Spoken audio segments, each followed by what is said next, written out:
আপু তোমার বাবুর এত সুন্দর ঘন চুল কিভাবে, বাবুর হেয়ার অয়েল কি ব্যবহার করো, মাথায় কি ব্যবহার করছো যার কারণে এত সুন্দর আর এত ঘন চুল? বাবুর কতবার চুল কেটে দিয়েছো? বারবার ন্যাড়া করলে কি চুল বেশি গজায়? তো এখন তোমাদেরকে বিস্তারিত বলছি। আসলে আমার জাইফামনির যে চুলের ব্যাপারটা, যে বলো যে বাবুর তো অনেক বেশি ঘন চুল মাশাল্লাহ, তারপরে আমি চুলে কি ব্যবহার করি আর চুলগুলো এত কালো।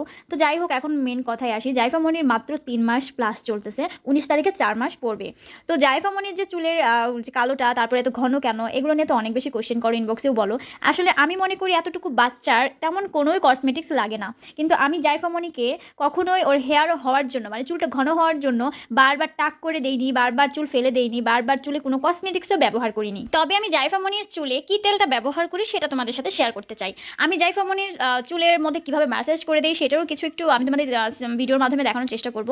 তো ভিডিওটি সম্পূর্ণ দেখবা। আমি জাইফামনির জন্মের পর এই পর্যন্ত আমি যে ওর চুলে তেলটা ব্যবহার করি সেটা হলো অলিভ অয়েল। লুচির এই অলিভ অয়েলটাই আমি ব্যবহার করি। আমি গোছলের পরে সুন্দর করে হাতে তেলটা নিয়ে ওর মাথায় সুন্দরভাবে নিচে আপনার প্রথম থেকে শুরু করে পিছন, মানে সামনে পেছনে সুন্দর করে ম্যাসেজ করে দিই তেলটা দিয়ে।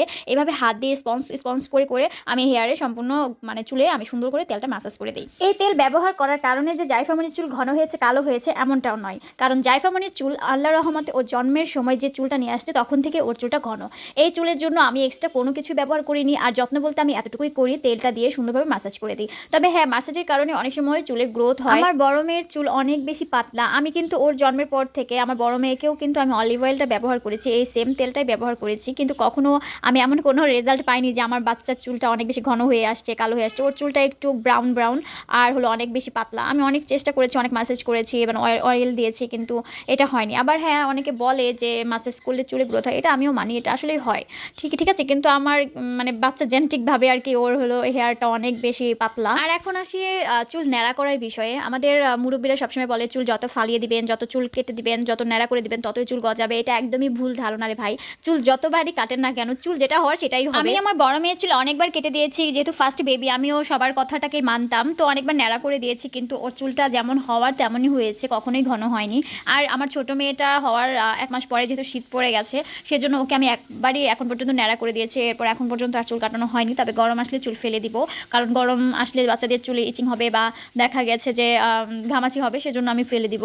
কিন্তু চুল আসলে কাটার কারণে যে ঘন হয় সেগুলো আসলে না, আমি এটা বিলিভ করি না। তো বাচ্চাদের জন্য কিন্তু অলিভ অয়েল অনেক সেফ আর অনেক ভালো। তো তোমরা চাইলে নারকেল তেলও ব্যবহার করতে পারো বাচ্চার চুলে। তো যাই হোক, এখন তোমাদের সাথে শেয়ার করলাম যে আমি আসলে আমার বেবির চুলে কি ব্যবহার করি। তেমন কিছুই না, শুধু অলিভ অয়েলটাই দেই, ওর শরীরেও দেই, ওর মাথাতেও দেই। তো সবাই আমার বাচ্চার জন্য মাশাআল্লাহ বলে দিবা। তো আজকের ভিডিওটি এই পর্যন্তই ছিল। আর ভিডিওটি কেমন লেগেছে অবশ্যই কমেন্টে জানাবা। তোমাদের জন্য অনেক বেশি কষ্ট করে ভিডিও মেকিং করি। তো সবাই ভালো থাকো, আল্লাহ হাফেজ, টেক কেয়ার।